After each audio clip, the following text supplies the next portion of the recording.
Receive the crozier, the sign of your pastoral office, and keep watch over the whole flock, in which the Holy Spirit has placed you as bishop to govern the church of God.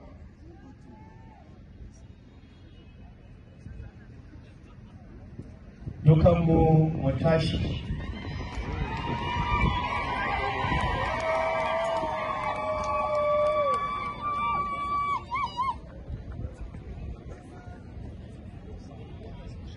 Za a ɗaura shi a kan kujera a turance. He will now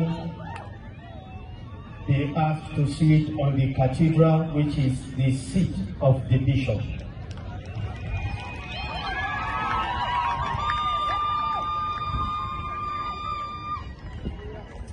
It is accomplished.